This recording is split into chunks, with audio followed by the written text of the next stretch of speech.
Magandang umaga. Ah, Based on the request for updates on the Santillan case, nilabas po ni Attorney Glenn Chong yung kopya at pinost niya yung kopya ng police report dated December 10, filed by the Cainta police, if I'm not mistaken. Let me double check. Double check ko lang ha.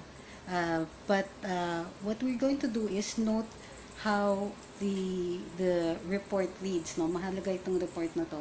So yes, this is the Cainta Municipal Police Station, Rosepac Compound, Barangay Santo Domingo, Cainta, Rizal, blotter entry number 0077, dated December 10, 2018. Okay. Yung iba kasing, what we're going to do is go through the step by step na sinabi ng Cainta Police regarding the incident kung saan namatay si Red Santillan at si Jessamine Basim. Okay, according to the report, at 1:50 a.m. of December 10, the Highway Patrol Group chance spotted a vehicle with license, with stickers that were with lacking stickers. Sabi nila doesn't have the validating stickers. Yun yung para sabi nila. They chance spotted the vehicle of Attorney Chong, supposedly without current stickers, meaning 2018 stickers. Okay. So, ang mahalaga dito is the word chance spotted. Ibig sabihin, nagkataon lang na nakita nila ito. So, because there were no stickers, nagpa-validate sila sa Stradcom kung rehistrado nga yung vehicle. At ang sinabihan sila ng Stradcom na July 2015 yung last registration niyan. Sabi nila, finlag down nila. After that, so tingnan niyo yung pagkasunod-sunod ha. Pagkatapos ng validation nila, they flagged it down. Tapos, hindi daw tumigil at umalis yung vehicle. So, look at those 3 steps. First, they chance spotted the vehicle. Then, they validated and checked with Stradcom its last registration. And then, they flagged it down. Okay. Bakit mahalaga itong 3 steps na ito? Kasi, sabi nila, they chance spotted it, but they did not indicate paano nila nakita yung vehicle. Ganong kalayo, and was it moving? Obviously, the vehicle was moving at the time. Kasi, tapos, nagpa-validate sila. After nagpa-validate sila, they were saying, kasi 1:50 a.m. They were conducting an operation in front of Cambridge Village when they chance spotted the Toyota Fortuner. They didn't say, doesn't say here kung gumagalaw. Ngayon, kung gumagalaw yan, hindi mag-fit yung kanilang timeline. Kasi, if it was moving, then they validated, then they flagged it down, malabong mangyari yan within the space of 5 minutes. Okay? Huwag niyo muna akong tanungin when it will be put to justice kasi hindi pa natin alam nga, wala pang case na nafa-file sa korte. Okay? So, assuming that the vehicle was stopped, they validated, and then they flagged it down, malabo yung if-flag down nila yon, di ba? Kasi hindi gumagalaw. So, what if it was stopped, and then they checked, and then it was moving, and then they flagged it down? Pwede. Pero ito yung problema. After they flagged it down, supposedly umalis yung vehicle. Okay. After umalis yung vehicle, they informed the Cainta Municipal Police Station. And RID, I'm assuming this is the regional RSOU. Coincidentally, itong grupo na ito, both the Cainta Municipal Police Station and the regional were conducting a casing and surveillance. Hindi po nakalagay dito, tinatanong ni Eric Cabalida, when was the verification from Stradcom? They said they verified immediately after they spotted the vehicle. But they did not give us an exact timeline, meaning ganitong oras nila na spot, ganitong oras sila nag-validate. Okay, from the coincidence that the Cainta MPS and the RID were conducting casing and surveillance, tinawagan sila ng Highway Patrol Group. papunta dyan yung vehicle. Basta tinawagan nila yon. So, the Cainta MPS and RID immediately established a dragnet. Okay? So, tignan nyo yung from that. Tumakbo yung vehicle, tumawag ang HPG sa Cainta MPS at nagsumbong na tinakbuhan sila ng sasakyan na ito. So, the MPS and RID immediately established a dragnet. Medyo it's stretching it kasi ang bilis eh. So, because there was a dragnet, they were able to flag down the vehicle. According to them, shots were fired from the vehicle, so nagkaroon ng exchange of gunfire. In the exchange of gunfire, immediate death of the two victims, identified later on as Red Santillan and Jessamine Basing. After the death, they say that they established that the identity of the victims as members of the highway group. They also mentioned in the same police report na a certain Barry was also in the vehicle but escaped. At yung Barry na yon, yung head ng highway group, ng highway boys. Okay? It is not clear based on the police report how this Barry had escaped, and later on in a later media briefing, the region for police say it was Barry and another companion who were also in the vehicle who were able to escape.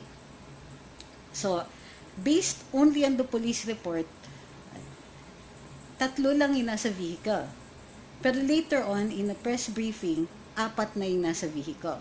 Okay, so nakikita na natin that there are certain discrepancies. Tama si TP when he observed that the story here seems to be padagdag yung kwento. Kumbaga, yung mga detalye pinoprovide later on. In addition to which, if you will look at the video, supposed video of the alleged shootout, you will see that the Toyota Fortuner is in between 2 of the operatives' vehicles at nakatigil na. So there is no video of this supposed chase or the flagging down. Ang nakikita lang natin is yung Toyota Fortuner, tapos nakakarinig tayo ng gunshots.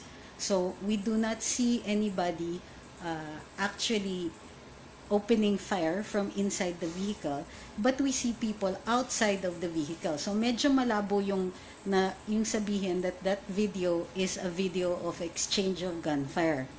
Kasi merong mga naglalakad-lakad eh. I don't have the link to the, but I uploaded on the Luminous page the ABS-CBN report that contains a fraction of that video. Okay. So, eto na yung problema. The police say that the incident happened at 1:50. Red Santillan left the event at 10 p.m. Even assuming that he had been already driving for over an hour, that's still a problem about the timeline here. Okay. Tapos, yung timeline din ng HPG, slightly problematic kasi it lacks details. They say they spotted the vehicle, but they are unclear on where the vehicle was exactly when they spotted it, what the vehicle was doing, and why it merited such an observation that there was no current sticker. Furthermore, is it standard procedure for the highway patrol group to call in when a vehicle tries to escape from its jurisdiction? Furthermore, what HPG called was the municipal police station, which does not have jurisdiction over moving or traffic vehicular violations. And this is something that they should be looking at.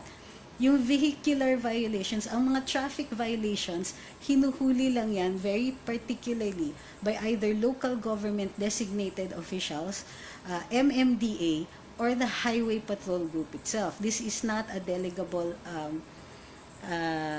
power, or assuming na maghuhuli ang ibang units ng police for a traffic violation, it should always be in coordination with traffic authorities. So meron ng problema kaagad ang kwento based on that. Ganyan ba is the standard procedure for a vehicle to be flagged down by a non-traffic related unit on a simple based simply on an expired sticker. Okay. Also, how quickly can you establish a dragnet operation? So, guys, please don't ask me about things who took the video. I already posted the video, and they're the ones who say it is also unclear on who took the video. Most likely, it was the PNP itself. So, yung establishment of a dragnet operation, from the moment that the HPG informed the Cainta Municipal Police, and the amazing coincidence, there are already two coincidences here. First, the coincidence that the Highway Patrol Group chance spotted, so that's the term that they used, they chance spotted the vehicle, and the amazing coincidence that when they called the MPS, they were conducting a surveillance operation, and the speed with which they were able to establish a dragnet operation, because it is also unclear if whether or not the HPG knew where the vehicle was heading. Okay? So, it says that the MPS flagged down the vehicle. Vehicle didn't stop. Shots were fired from the vehicle. There's nothing in the police report that says there was a car chase, and that during the car chase, naipit yung vehicle niya, that they were able to stop his vehicle. They simply say that shots were fired from the vehicle, the Toyota Fortuner that belongs to Attorney Glenn Chong, and so the operatives opened fire, and the result is patay yung dalawa na nasa loob ng vehicle.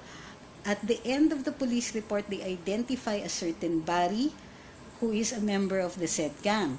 Ngayon, in a later media briefing, the police give a matrix about the incident and identify Barry as also, again, as the head of the Highway Boys. But they have no picture of this certain Barry. And Attorney Glenn Chong uploaded the police report and the matrix that was presented by the PNP para ma-pin down na yung kwento ng PNP dito. Kasi ang sinasabi niya, mamaya gumawa na naman sila ng kwento at maglagay o maghanap sila ng Facebook picture din nitong Barry para maikumpleto yung kwento nila, para magmukhang kilala nila itong Barry na ito. Mahiwaga din pa po ang participation nitong Barry dito kasi hindi siya identified talaga. They call him Barry, and then there's another person who is identified, but they know that he is the head of the Highway Patrol, the Highway Boys. So, if you know who the head of the Highway Boys is, siguro naman established na not just his full identity, what he looks like, and and his associates. So, in this case, sige, mapagbibigyan natin na hindi identified yung isa pang tao, pero kung sinasabi mong notorious na criminal ito, siguro naman meron na kayong either picture, sketch, or something like his full name or even his full alias if he's going by another name, at na-identify na ninyo even during your subsequent media briefings. In fact, if he is such a notorious person of a notorious gang, then the name Barry as a leader of the gang should have been further identified. So, nakikita natin yung inherent weaknesses if the police turn this into an actual, trying to use this as their defense in the charge that Attorney Chong wants to charge them with.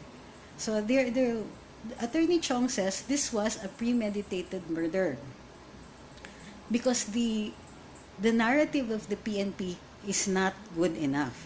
Okay? So, yun yung latest ngayon na nilabas ni Attorney Glenn Chong, both yung report ng police at saka yung police briefing nila na maliwanag ang na hindi kilala ng PNP, ng Cainta Municipal Police at saka ng Region 4 Police na itong taong to.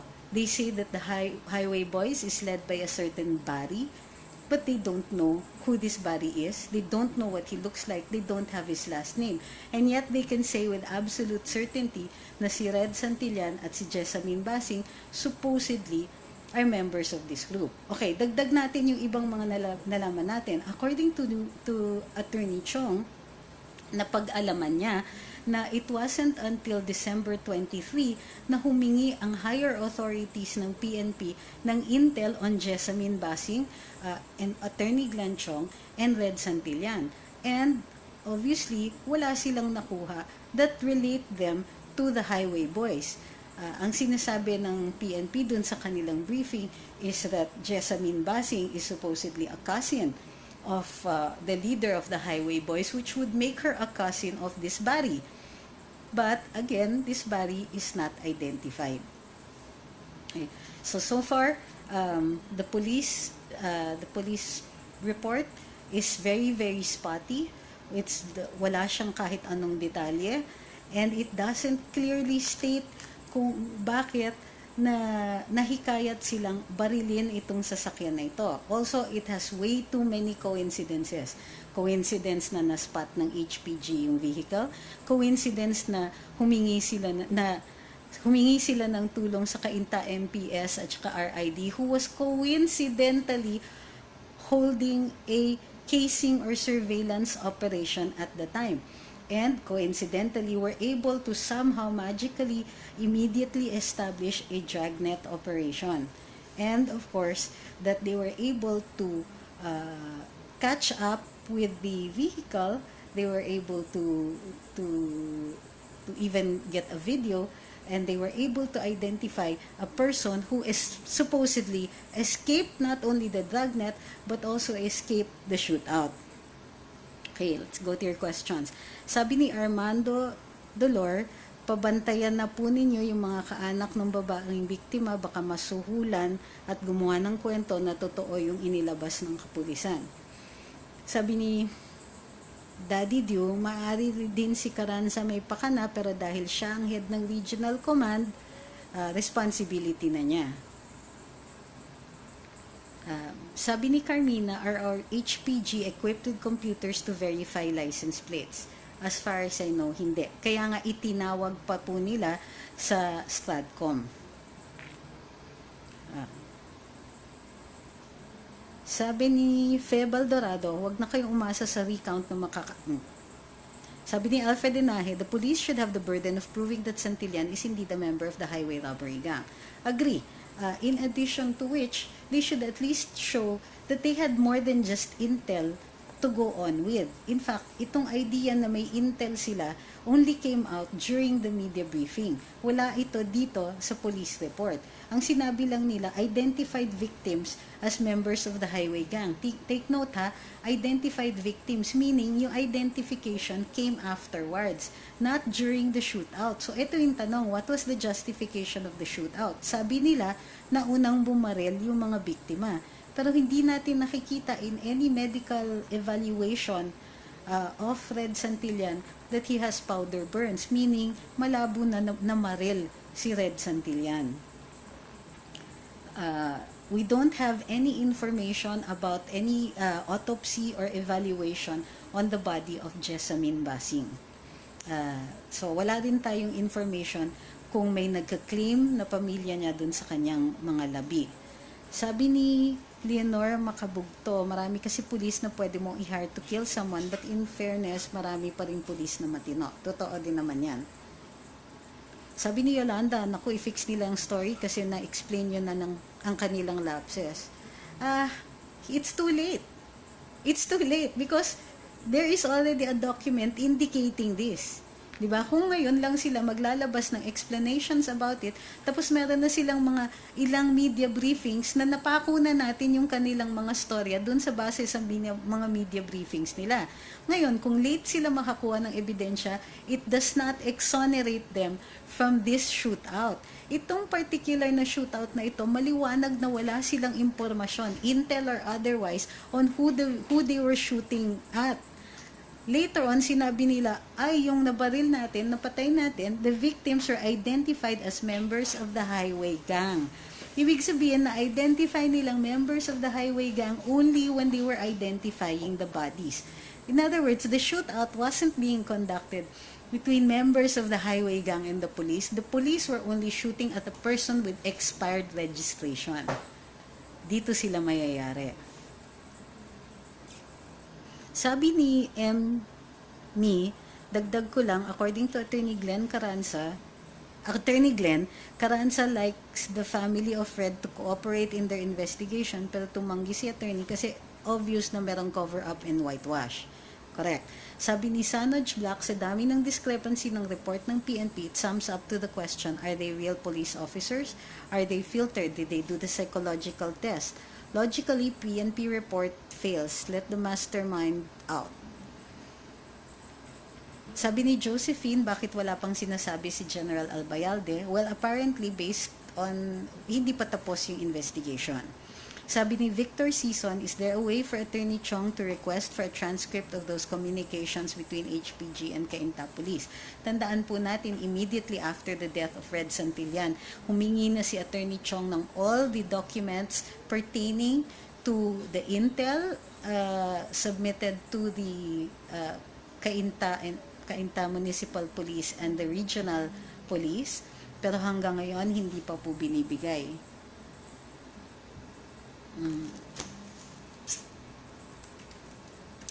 Okay. So, sabi ni Manong Betchy, may NBI updates ni hindi pa natin alam kung tinanggap na ba ng NBI yung kaso or kung na-refer na ng DOJ yung kaso to the NBI. Ang alam lang natin is Attorney Glenn Chong went to the DOJ to ask for the NBI to conduct the investigation.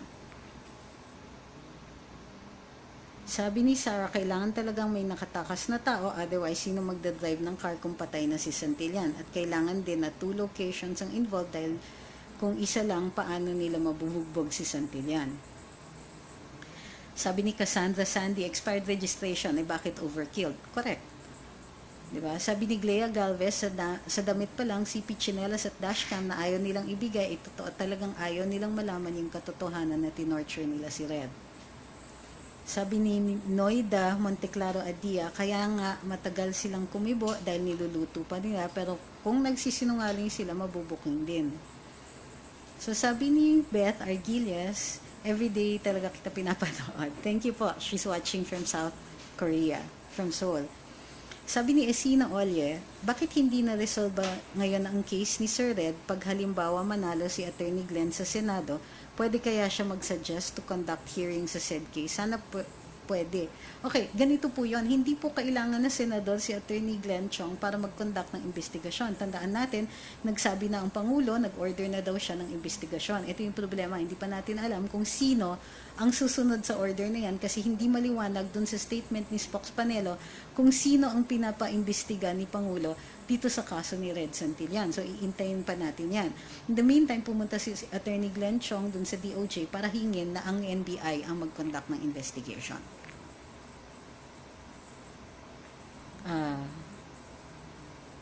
Sabi ni Lee Fulkerson, very obvious naman kung talagang kilala nila yung member ng any gang, meron dapat silang picture na pinakakalat sa lahat ng police stations, katunayan na itong tao ay for arrest or wanted dahil gano'n naman ang proseso ng mga kapulisan kapag high-valued target ang tinutugis. Correct.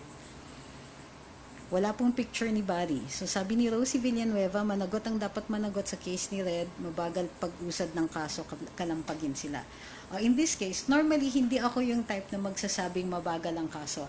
But in this case, pwede kong sabihin yan. Kasi nasa investigative stage at nung unang lumabas, nag-media briefing ang mga pulis, sure na sure sila tungkol dun sa identities at saka sa fact na members ng highway group itong si Jessamine Basing at si Red Santillan. Pero habang tumatagal po, hindi po natin nakikita na kung ano yung basihan kung bakit sure na sure sila na members yon. As a matter of fact, base dito sa report ng pangyayari dun sa shootout, hindi nila nalaman yung identity ng mga victims at yung participation nila dito sa alleged highway boys ng mga biktima.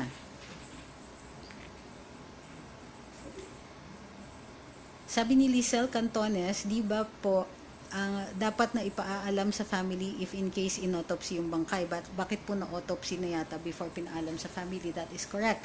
So, maaaring makasuhan yung PNP for conducting an autopsy without the consent of the family. Kasi pwede naman silang mag-conduct ng mga forensic examinations na hindi intrusive. Or pwede silang i-keep muna nila yung katawan, and then they wait for the family. Once the family is informed, magsasign sila nung permission to conduct an autopsy. Sabi ni Sabi ni Rain Calci, for so long as the DDS have always respected and supported the police against the anti-govs, what happens when they lose confidence in the police? This is sad. Hindi po ganun yon. Just because there are bad eggs in the PNP doesn't mean that the entire PNP is not to be trusted. Kailangan tugisin natin yung mga gumagawa ng kalokohan sa loob ng ahensya kasi na-affect lahat ng mga miyembro na to. This is precisely why we have to go after the scalawags. Kailangan, kung meron talagang either nagkamali dito or worse, tinarget talaga si Glenn Chong dito but ended up killing Red Santillan, then we must go after the cops or else the entire agency will suffer. So, kung hindi natin gagawin, kung papabayaan natin to, the whole agency, the whole PNP will not be trustworthy anymore. So, sabi ni Gladys, according to Attorney Glenn, walang record sa Stratcom ang kanyang vehicle, so walang rason para i-flag down. Hindi po. Ang sabi ni Attorney Glenn is, wala siyang alarma. So, iba po yun. Inaalarmahan yung vehicle, which means na merong talagang particular purpose kung bakit if a flag down, necessarily if a flag down siya. Di ba? May habulan pa to eh. Hahabulin mo ba ang escaping vehicle simply because hindi siya nagrehistro? You can actually impose the penalty the next time he attempts to have his vehicle registered. Meron niyang late fees. So, hindi necessary na habulin siya kasi kahit paano magpaparehistro yan later on. Ang sa late reg, mapapatungan siya ng fine for the number of years na hindi siya nagrehistro. So, bakit? What was the need for them to try to shoot him down? Sabi ni Eric Cabalida, was the vehicle re-examined by independent and credible entity? Hindi po. I am concerned about the bullet trajectory. Okay, based dun sa mga bakas, kahit na sabihin natin na worried tayo about bullet trajectory, magkakaproblema lang tayo with re-examining the vehicle kung sisirain nila yung evidence. And right now, wala pa namang nagsasabing naninira ng ebidensya ang PNP. Ang sinasabi nga natin is hindi consistent yung kwento ng PNP with the physical evidence. And bakit nga ba nila hindi sinusoli yung cellphone, yung cam, yung chinelas ni Glenn, and other physical evidence that should be turned over already. Lalong-lalo na, hindi na dapat hinahawakan ng PNP yan dahil nasa conflict of interest na sila. Inaakusahan na sila na not only were they not doing their duty, but they have actually committed a crime. Sabi ni Relly de los Santos, pwede ba makapanghikayat na less guilty na police na sangkot sa killings ang kampo ni Glenn para kumanta, bayaran lang ng pera? We can do that once we're able to find out what happened here, at least with some certainty. Kailangan natin yung ebidensya. For the moment, we will consider all of the cops involved in the operation as equally guilty. Sabi ni Gemini, dapat ma-check yung mga CCTVs in the area. I don't think there are any CCTVs in the areas where he was either flagged down or where the shootout was committed. Okay? So, yan lang po muna. Yan na po yung update natin. Babalik tayo as soon as there is additional information on this matter. Mamaya po, yes, we will analyze everything that Attorney Chong will upload so that nakikita natin kung paano nagpo-progress yung kaso. Doon sa mga nagsasabi na magkakaproblema tayo dahil ini-examine natin to, please, I really don't think you should do that because Attorney Chong is exercising the discretion here. Siya po yung naglalagay ng impormasyon out there, in particular, para mapako ang police to their story that is based on these documents. Kaya nga natin ina-analyze ito now is so that it will be very, very clear that when the PNP change their story, they will have done so at a later date and because they have heard these things. Kasi you will provide now the background for us to assail the credibility of the changed story by the PNP should they try to cover their rear ends. Okay? So maraming salamat dun sa lahat ng nanonood. If you haven't shared this video, please go ahead and do so. Please, we encourage you to do so. And like and follow the page Luminous by Trixie Cruz Angelas and Ahmed Panglinawan. Maraming salamat po.